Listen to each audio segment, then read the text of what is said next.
Welcome to Rooted and Unwavering, a podcast and radio show which features leaders from all walks of life in conversations about courageous connectedness. How do we stay connected to our best selves, especially when we are challenged? What becomes possible when we truly stay committed to our own and others' greatness, also when we don't feel it? Join host Hylke Faber, transformational coach, facilitator, and award-winning author of Taming Your Crocodiles, and his guests as they explore leadership greatness in today's episode of Rooted and Unwavering. Well, hello, welcome to Rooted and Unwavering, broadcasting live today from Phoenix, Arizona and the Netherlands, where we are helping people to connect more deeply to their innate potential. I'm your host, Hylke Faber, and I'm here today with Sieds Rienks, a very, very seasoned leader, coach, mediator, and more, which I will tell you about in a second. Sieds, how are you today? I'm fine, thank you. I feel honored to be here. And I love to talk about the things we have done, we're going to do, and I just love it. Excellent. I just love it is part of what I love about Sieds. When I think about him, I always get a little taller on the inside. I feel a sense of inspiration and upliftment. And that is what Rooted and Unwavering, this podcast series, is about. So this is episode 44. So we've been listening for 43 episodes now to different speakers to talk about what it's like to be rooted and unwavering. And as I thought about that this morning, I coached quite a few leaders this last week that were in a place of worry and stress. And I noticed what happens when we are in that place of worry and stress, as if we are like disconnected from the source of our inspiration, from the flow. And it's so almost miraculous to see that a few simple choices in our inner consciousness can break that open again so that we can be available, we can enjoy, we can be creative, we can sail the winds of change as opposed to having to anxiously hold the rudder of the motor yacht to steam exactly the course that we want. That's what this is about. Sieds is with us today to help us understand more about connectedness, and he comes with us with a lot of experience. He has a very, very rich career in corporate, care, and government. And he's now a independent entrepreneur where he's focused on the support of all human aspects, including conflict, change, leadership, competencies, and coaching within institutions and companies. He is basing his expertise and service based upon his experience as a leader, a manager, and psychologist. He works at all levels of organization, and he's also a much sought after speaker in congresses, workshops, and symposia. He has been involved in innovation, care, and entrepreneurship. He works at the level of interim management, and board levels. And he's worked pretty much in all thinkable forms of company and care situations, often as a leader, often in the Netherlands and at national level. He is also very active and passionate to be a mediator in collaboration and conflict. He has had many functions in corporate, including ICT and also financial, and he has worked in mergers. How do you make things more part of the community, HR, digital transformation, and he is very broadly certified as well. So much there. He is now the co-owner of Solutions Focus and Masters in Conflict. Well, keep blushing because I'm not done yet. And we're you're certified in being a solutions-focused mediator, and he is often involved in political leadership problems in teams and boards. And when I first met Sieds, I was just struck by his smile that seemed to come from a very deep place. And whenever Hylke Faber feels a little down or stressed out, I think about that smile often and think about the positivity that you bring to every interaction I've witnessed with you. So welcome, Sieds. Well, what should I say now? Uh, it's just an honor to be with you today. So Thank first question for our podcast today, Sieds, which is, you. Yeah. tell us about what you've learned about connectedness in your life and leadership. What have you learned about connectedness in your life and leadership? Well, connectedness is the main principle of everything. When I work with people, I can't make change without connection. It always needs connection. Connect. I want to connect with my team members, with the team as a whole, but with the individuals as well. Yeah. Uh, it's not, don't see the team as a whole. See the team. Yeah, you have to see them as a whole, but also as a gathering of individuals. Yeah. Mm.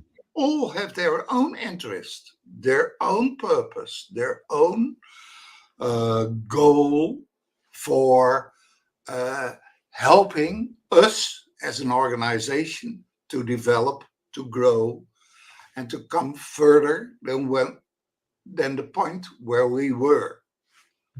Beautiful. So this focus on the individual, and I resonate with that because I remember our conversation, Sieds, where I felt very seen by you. So tell us a little bit about how Sieds has learned to connect with the individual of Sieds in his life. Tell us a bit about your journey, because you didn't start yesterday with this journey either. No. No. Essential was my meeting with Erickson. Erickson is very known in psychological work as psychiatrist, psychotherapist, and he realized change just by being the best listener you've ever had. Yeah, he listens not only to your words, but to your tone, by your being, by your gestures, and so forth. And I had the chance in Belgium to meet him and to realize that listening should be improved by me. Before I met Erickson, I was a good manager in bringing up change and development and prosperity. But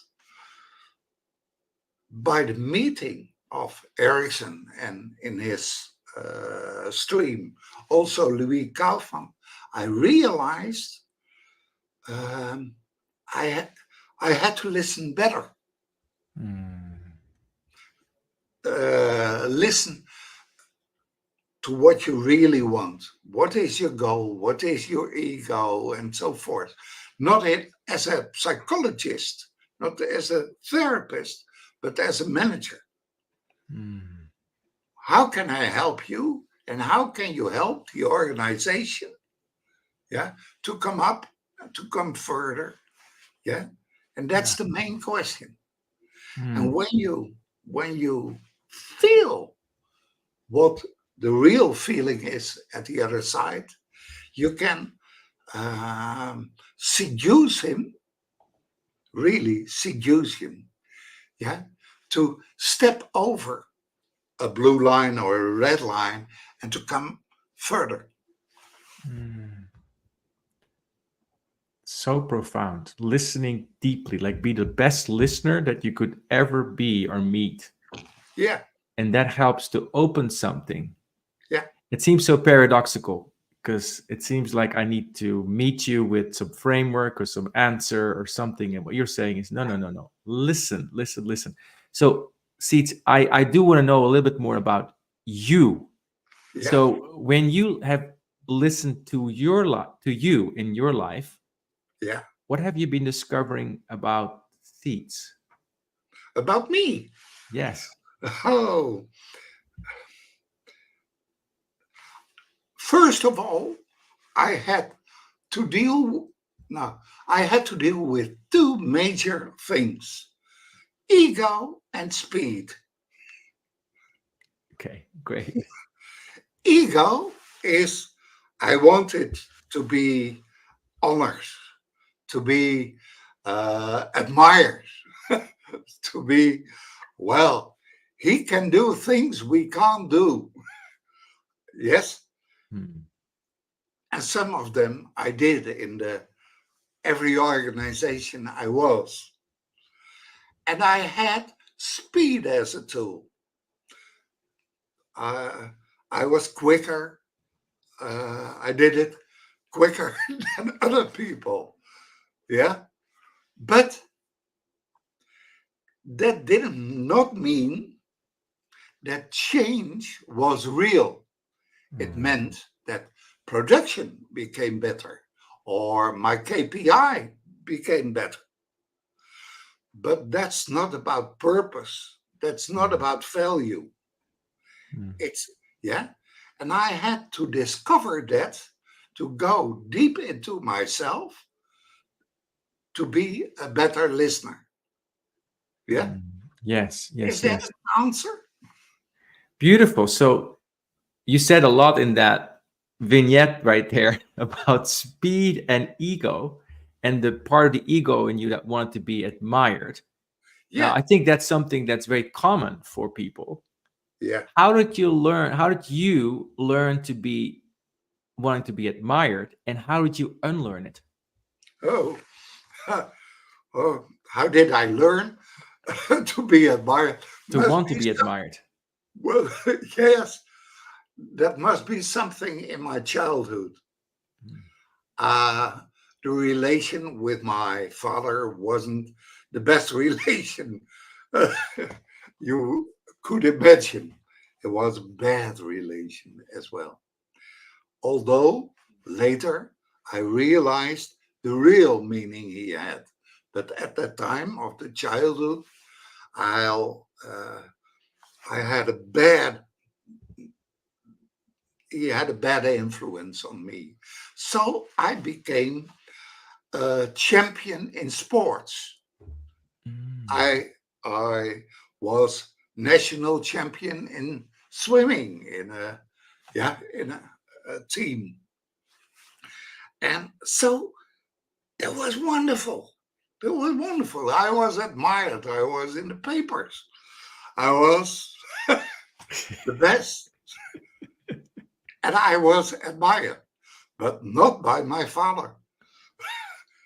He didn't Oh, like sports. He did so yeah. So I just went home, um, comforting my ego. And yes, because of some intelligence, I learned how to become in speed. Yeah, mhm, in learning, in studying, in writing, in publishing, in telling everything. mhm, mhm, And I learned how to do that quick and clear. And yeah, mm. yeah, just a discovery how you do that. Yeah. But how I unlearned it was by people who said to me, Sits, in your story, you're always a hero, Mm. and you cannot be always a hero. Be more Mm. humble. Mm. And in those days, I learned to be a Christian follower as well. Mhm, Yeah. Um, yeah. I learned to be humble. mm. In Belgium, there is a saying that we are all little people in the view of the big Christ or God or Jesus or something Mhm. like that. We're all very, very tiny people. Right. So, Siets, Don't think you're good or big or wonderful. Just think you're one. Yeah. And Yeah. that feeling, that was a discovery for me. I always tried to be the best. Uh-huh. That's no longer necessary. Mm. Now, was that like a switch that went like that, or was it more like a gradual Ah, it's, humbling and a gradual like metamorphosis within you? Tell us about that. yeah, it's gradual. Yeah, of course, it's gradual. Yeah. Changes don't come like this. Yeah, sometimes they do, but no, I don't think it goes like this.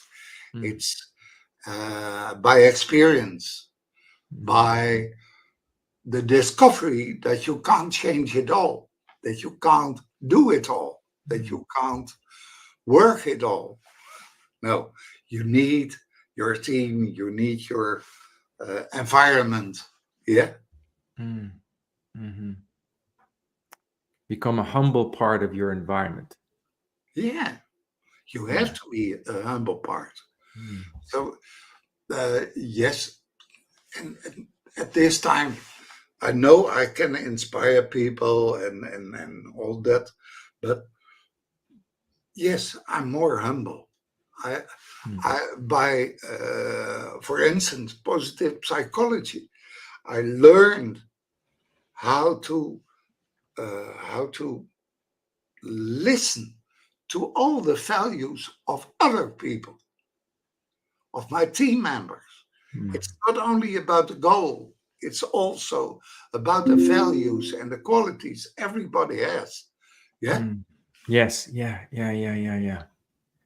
My mind is going to this place where you said something about listening and I'm relating it to humility, almost sitting at somebody else's feet Yeah. with that deep humility.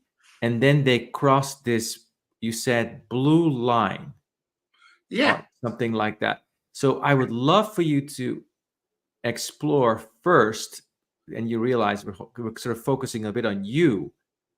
How has listening to you helped you cross your blue line, and what did you discover in that process for yourself? And then maybe what you've discovered as you do that with others. And I'm really curious about that because I think it's such an underused skill. We tend to stay on what we know, and that listening takes us to a place of unknowing. Mm. And yeah, so tell us more about that. Please rephrase your question because Yes. it's such an important question that it needs the good answer. Well, let's dance with this question. I'm really curious how you have been listening to you Oh, more and more deeply, and yeah. how you have crossed your own, or how have you witnessed yourself crossing your own blue line, and what was that blue line? Give us an example of that, and what did you discover on the other side Yeah. of that blue My, line? I'm, yeah, a lot of it. There were a lot of experiences, I think. Um, First of all, maybe listening to my children. Let's start with that. In the eyes of your children, you're not God, just not God. I'm just Sieds, your father. And when puberty is around, they start building up their own identity. Oh, I can't control it all. Yeah. Mm. And there were um, changes in my organization, for instance, that I couldn't control it all. You Mm. can, for instance, one very good example, I think. Um, we always got the figures of the last month uh, at the somewhere in the half of the next month. Yeah. Right. And then, well, suddenly appeared a deficit of, I think, 1 million euro or something. An enormous deficit. I didn't see it. I didn't know it. I just was astonished by how could this happen? I did it all well. And it went wrong. Hey, be more humble. Trust not only on you, but trust on other people who know it. And I had to realize you're more than your team is more than you and the others. It's about all of us. And it's in your team, it's in your children, it's in your environment. Everybody has some value they do not know or they are aware, but they have to discover their own quality. And I understood that I had to really listen to the quality of the other team member. I had to appreciate it. Yeah. And when I appreciated it, they became stronger and more courageous and more connected and more, open. Is that an answer? Absolutely. And I am thinking about the choice that you made to let go of that control, meaning I got it all. I got it. I got to do it. I got to fix this 1 million euro deficit, and appreciating that you're part of the whole. And my inference is the ease that came online with that, maybe not total ease, but the sense of creativity and possibility that came online with that. Is that fair? Yeah. And then what I'm curious about is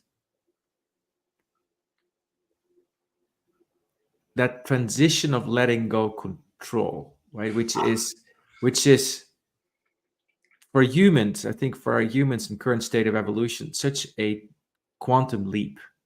Yeah, it's a quantum leap. Yeah. Good. So how do you do that inside of yourself? Like, how do you let go of control? For example, when you're listening to somebody.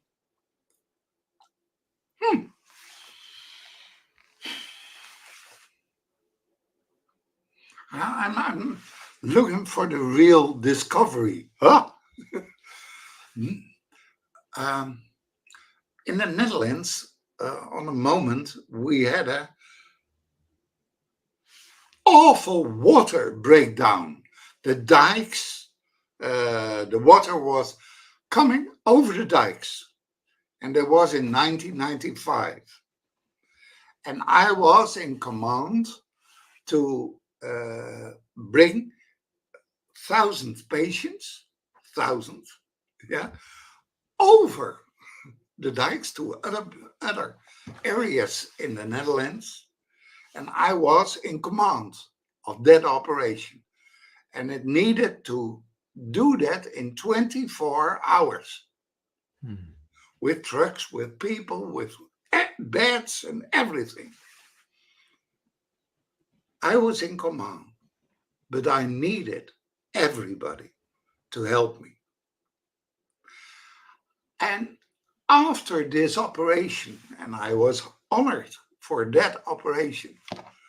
Yeah, I was on TV in the Netherlands and that kind of thing. Oh, Sieds, how wonderful you did it. But I realized it's not about me. It's about all those maybe 1,000 people who helped us to energize it, to do it, to make it happen. And when you know that, it makes you humble. You need the other one. Yeah? Very So much. don't say, I did this operation. Wow, it's about me. No, it's about, yeah, It's it's about about all. everybody. It's about all of us. Yeah. Yeah, Everyone. yeah. So be humble. Be humble. Be humble. I hear, and I also hear appreciate the other. And that makes things come alive in the other. Yeah. Like what they value. It raises their confidence. Can you say more about how that works? Maybe give an example of how that works, how you've seen that work, where maybe, and I would love for you to also at some point relate it back to the blue line and define to us what the blue line is. I hope you do not mind that I answer that from conflict. Yeah. Let's do it. I do it in my work. I do a lot of conflict work, not like a mediator. So everybody is right and the truth is in the middle. No, just listen to every A and B involved and do deep listening. Not about what they say and what they mean and what has happened, but what did they need? What do they need now? And when you really listen, you get a mandate from the other side. Hey, you understand me. You can listen to me. Then I go to B, and B, yeah, is deep listened as well. And he says, hey, I gave you the mandate. I trust you. Now I can talk with A and B together. And that makes the conflict fluid.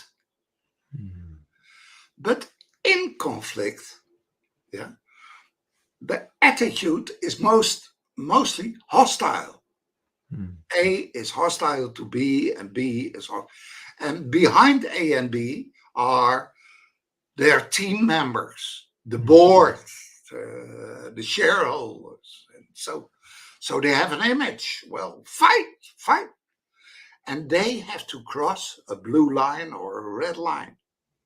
And by the trust I give them, they are in a way prepared or ready to cross the line. Yeah? They find some courage, to cross it. And you need courage to cross it because you have to say, I was wrong, or something like that. Yeah. So that's where I think, and it's not only about conflict, it's also about team members. When you really listen to everybody, you find their purpose, their value, their way of thinking. Yeah, I'm totally with you. And if you could, for us and the listeners, just clarify even a bit more, what is that blue or red line? What's the line that one crosses? Oh yes. It has various forms. The blue line can be we will do things different than we did. The blue line can be I have to be more humble. The blue line can be we have to do it together. It's not all about me. The blue line can be yourself and can be the organization. It's stepping over something. One of my... No. Do you mind if I tell a story? Please.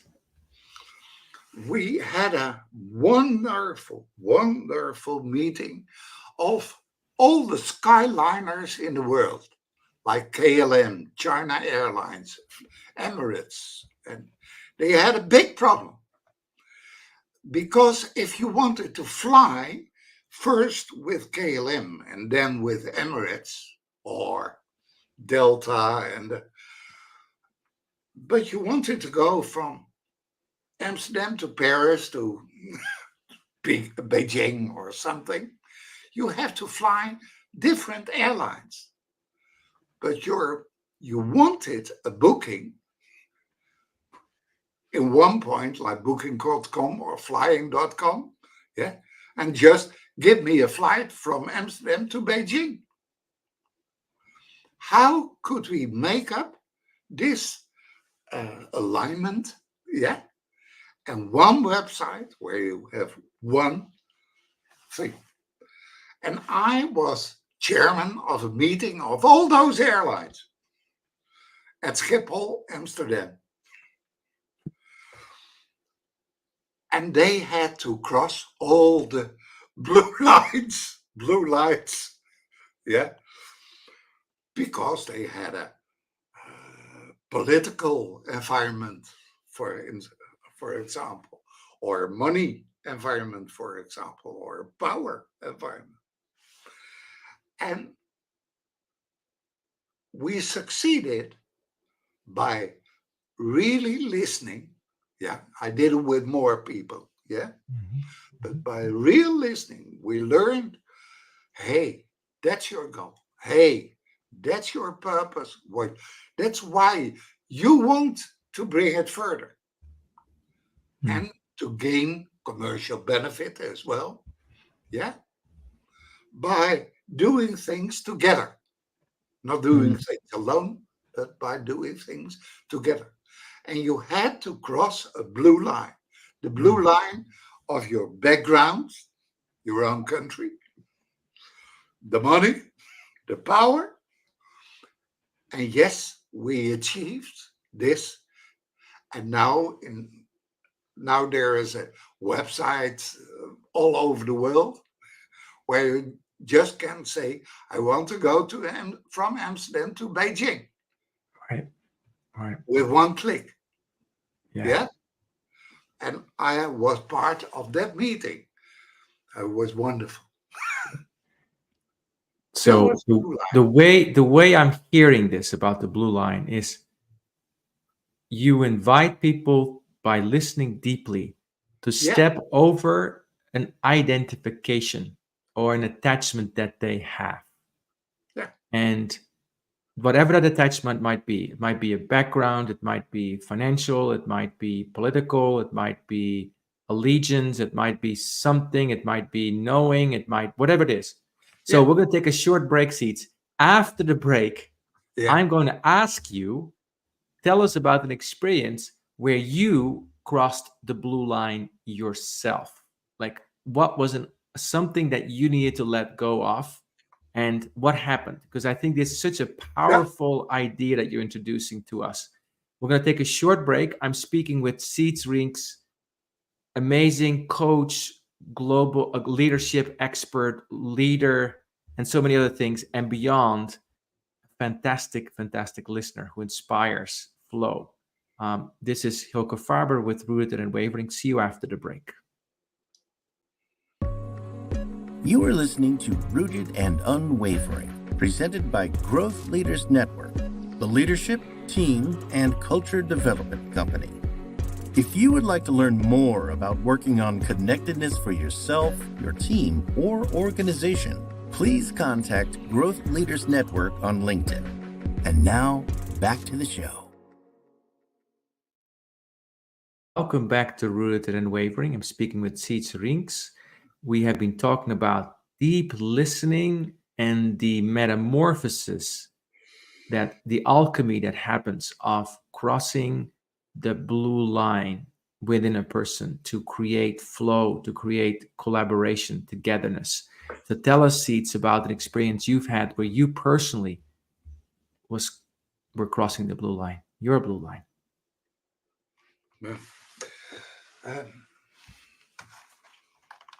It's I have to tell you about my example of salt diagnostic labs. It's about 2 years ago. And there was a huge conflict between the board and the council. Real conflict. And no one trusted each other. And I succeeded in listening to the leader of SALT, but the distrust to each other, the council and the board was so huge, it didn't work. And my normal tendency is always to get harmony, to get people back on track, back on doing things better and doing things together.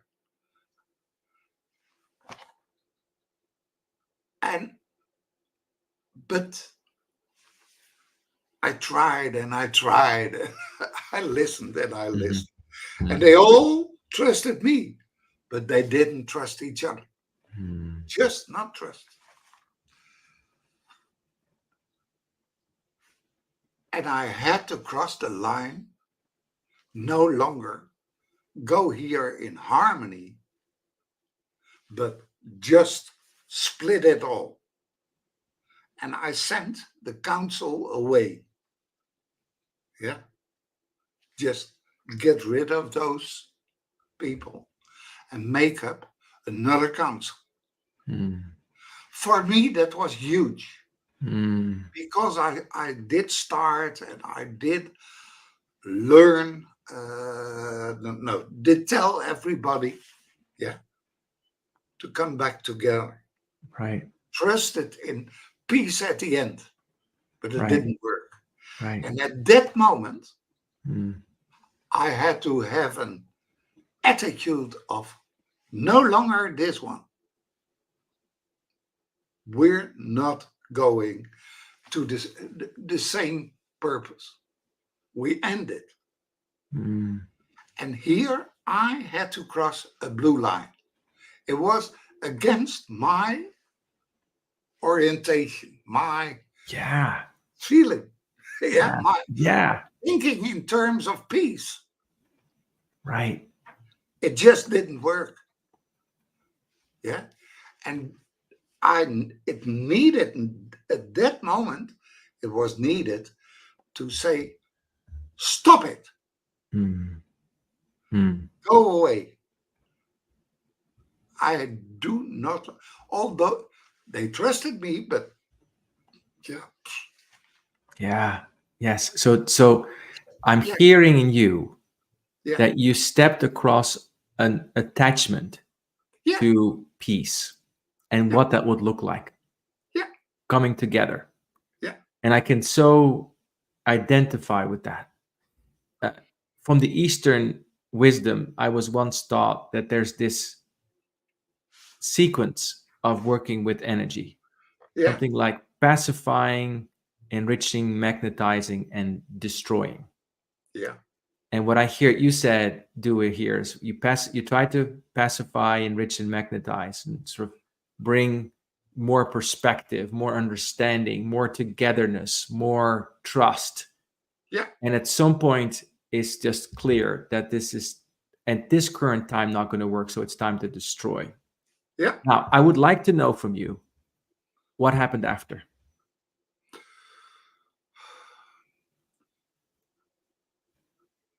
A wonderful change of humor, and atmosphere. Now, at this time, and this morning, we were this is coincidence, but this morning we were talking about the development in the last 2 years. And at this moment, we see growth, we see prosperity, good figures, low sickness rate, uh, um, yeah, just satisfaction for the workers. Yeah. Yeah. And a wonderful, wonderful image in Amsterdam and other parts of the Netherlands. Wonderful image now. So it needed to cut it. Yeah. Yes. I really had to be courageous at that moment. Yes. Yeah. But yeah. Where do you find the wherewithal to make that decision to cut? How did that happen? Was it like immediate, or was it also gradual? And how did that happen?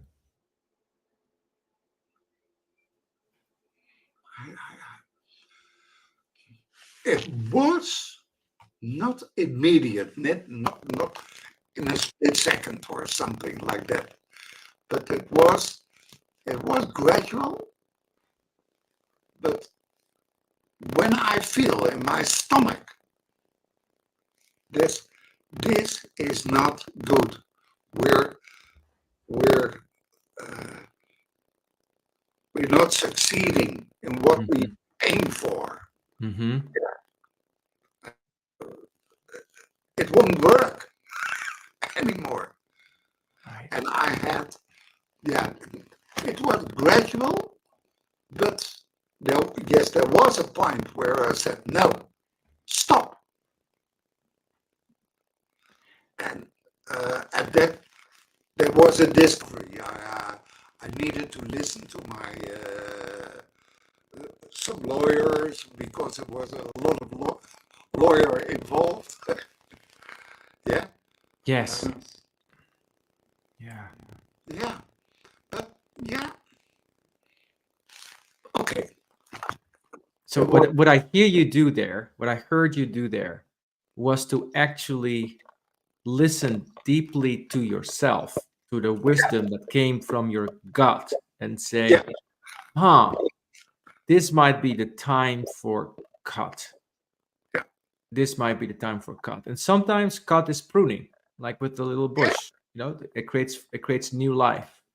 So there's also that. So delightful example, Sieds, of how you cross that red line. Okay. I want to go a little deeper into how listening and appreciation helps to bring out the best in people. Because I heard you say that in the beginning of our podcast, and I didn't want to just walk by that because I think it's such a powerful orientation. Yeah. Can you say more about that? Say more about how listening and appreciation brings out the best in people, how it helps to evoke courage.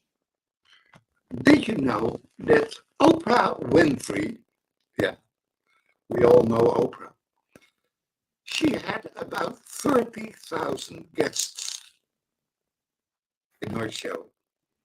30,000 guests. And all the guests asked one question at the end of the interview. And that was, how did I do it? So we all do have, you have it, I have it, and all the listeners do have it. We are all in some way insecure about ourselves. When we talk like people in the office, we talk rational. We talk in terms of figures or goals or achievements, but not in terms of what is really driving us. Not about our fear, not about what happened. And when I talk to my team members in my organization, of course, I listen to their stories. The stories are valuable. Their goals all are valuable. Yeah, Mm-hmm. but um, but if I listen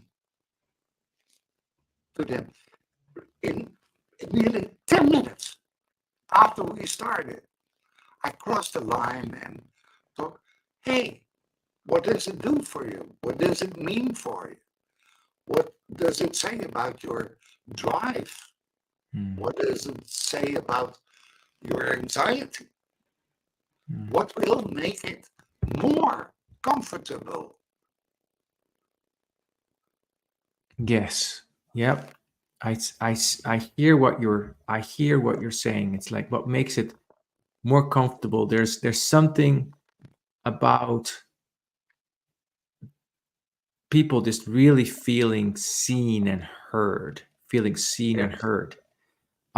Seeds, a very technical thing that's happening right now. When I hear you speak, I hear a bit of a sound. So what I'm going to ask you to do is, if you wouldn't mind logging out and logging back in, that probably will fix the problem. In the meantime, I will stay here with the listeners, if you don't mind doing that. Would that be okay? Do it. Yeah, it's okay. It's leave studio and come in. Yes. Just log out and log back in. Would you mind Okay. doing that? Thank you, sir. Thank you for that. So we've been listening to Sieds Rienks and really practicing this skill of deep listening.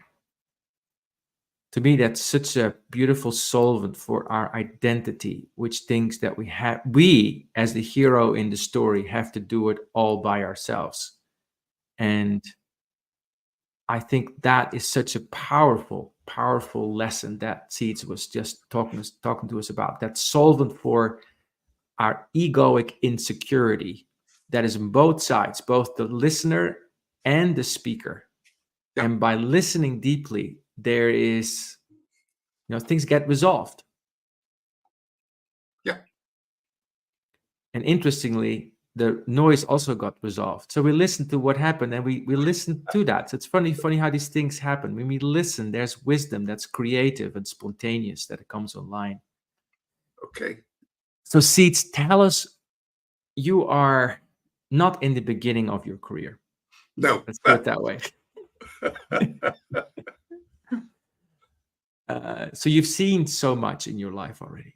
Yeah. And you see where we are today in our world with our generations that are coming into the workplace, into this world. Yeah. I notice a lot of anxiety in the world, right? There is. A lot of anxiety. What do you want to say to people that are feeling in the swirl of that? What do you want to say to them? It's not enough to say don't be anxious. That's not enough. And at the other side, it's not enough to tell everybody you're safe. That's not enough as well. But what helps is that you feel yourself trusted by your manager or in your development or in your striving for your own development in your career and so on. But it's also good to hear what you can't be. Yeah. And for instance, if you're the best carpenter, yeah, it's not necessarily you will be the best boss. Right. If you're a marketeer, it's not the same as being the best bookkeeper. There's a lot of difference. But what we need to do is give people the feeling that what they do is good in a way. And if it goes wrong, what will be your best place in the world, in this organization, in this team, or something like that? And you have, as a leader or as a coach, I need to say, hey, you're developing in this way, but that's far beyond your own abilities, competencies. Yeah. We see a lot of things like the Peter Principle, where people go up and up in the organization and they're not managing to complete it in a good way. Yeah. So you need courage and connection to tell that to your people. Yeah. And this is remarkable. What many leaders do not have the courage to say, hey, move to another place, move to another development, move to another competency. We go on, and it doesn't make people feel more secure. It will feel people less secure. But Yes. Please help them to cross their line, their red line or their blue line. Cross it, and please take another road. In your life, in your career, in your work, in your organization. And dare to do it. Yeah. We have a lot of examples of people who were more successful in the second half of their career, just because they took another road of development. Yeah. Yes. So what I hear you say, it's an interesting integration. Because I thought you were going to say, oh, you listen deeply. That's what I thought we were going to say, something like, listen deeply, appreciate them, make them feel safe and secure. And actually, what I also hear you say is apply the cut, apply the, no, actually, I'm seeing something here. Let me call it out. And my sense is the safety in that is that people feel supported by you. Oh, yes. Yeah. Not in the way that I'm a soft leader.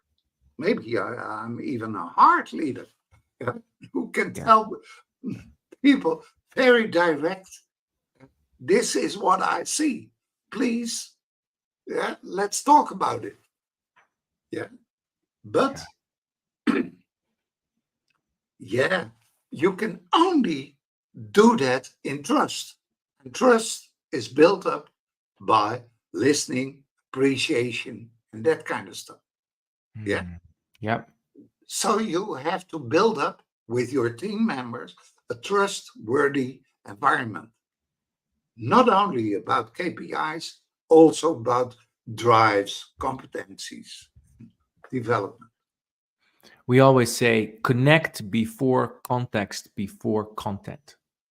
Connect before context, before content. And what I hear you say is you build connection and context through listening and appreciation.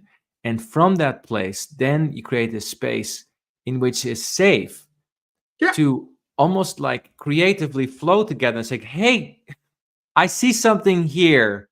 Do you see it too? It looks like a little replanting or changing or big changing might be what's necessary here. Yes. Yeah. Okay. Sieds, we're getting to the final minutes of our conversation, which has been flowing so fast. Tell me about what do you yearn for in your next stage of your career in life? Ah. Don't ask that to a man who is 74. But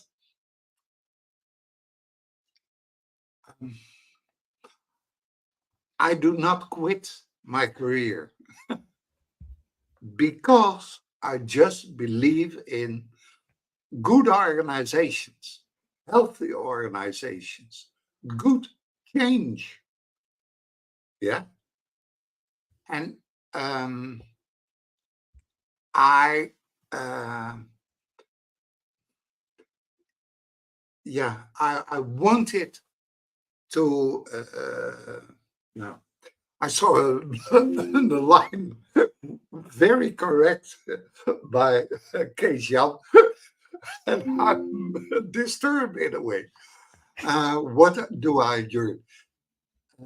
I wanted to build up good organizations to make change possible. For instance, at the Chamber of Commerce in the Netherlands, we see a real change from the old bureaucracy, red tape, to a vital organization. Yeah. And that development is so worthy to support that by building up trust in people, by building up development in teams, yeah, by tell people about their drives and so forth. And it's not only there, it's also at SALT in healthcare, where I do support some major changes in the way. For instance, do I have a minute? I want to pause you for a second because I am very curious because you brought up your age. So let's talk about this for a second, right? I want to understand more. At the very deepest level, in the last minute or two, what drives you to keep going with your work? People. People. Organizations are not about the organizations. They are about people. Yeah. And when you inspire people, and when you can seduce people to come over and build up some belief in a better future. I always ask, what will be the best future for this organization or for you? That's my main question. What will be the best? And which steps do we need? And yes, it's a belief in some way. And yes, something like this. Beautiful, beautiful, Sieds. It's been such a blessing, I want to say, to speak with you today and learning about helping to cross the blue line, the red line in us, and to see the future that we want to have and work towards that. And I see you working towards that tirelessly and with so much inspiration and laughter and joy. Yeah. Closing, what do you want to say by way of closing, Sieds, today? Oh, thank you for this beautiful moment. When you asked me, I knew it's about, I've read your book, Taming Your Crocodiles. Yeah. We all have crocodiles. I had mine. Yeah. And it's wonderful to not see your career as, oh, I did this and I performed that and that major change I made possible. That's wonderful, but that's not it. It's about taming my crocodiles to get the best version of my team. That could be my last word. Thank you. Taming my crocodiles to get to the best version of me and my team. crossing that red line, that blue line. So much today, Sieds, I'm taking away from this. Be the best listener that you can be. Yeah. Appreciate. Yeah, I talked a lot. Well, that was the role today, Sieds. Yeah. Be the best listener you can be.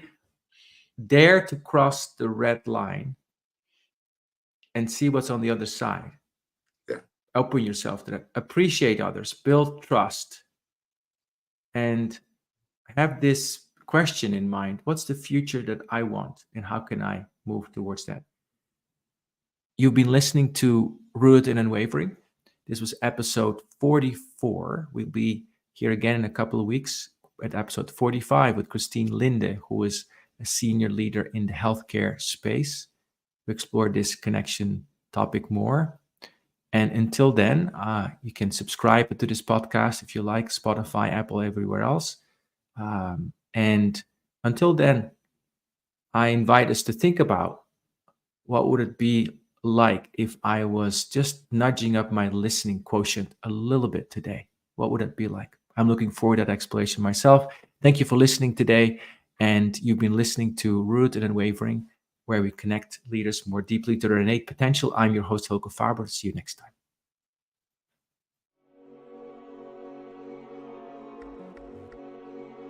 Thank you for joining us in today's episode of Rooted and Unwavering, leadership conversations about courageous connectedness, presented by the leadership development company, Growth Leaders Network.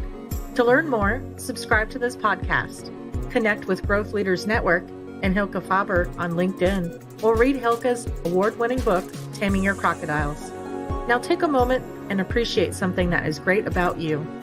Celebrate the gift that you are and enjoy connecting more deeply to your best self today.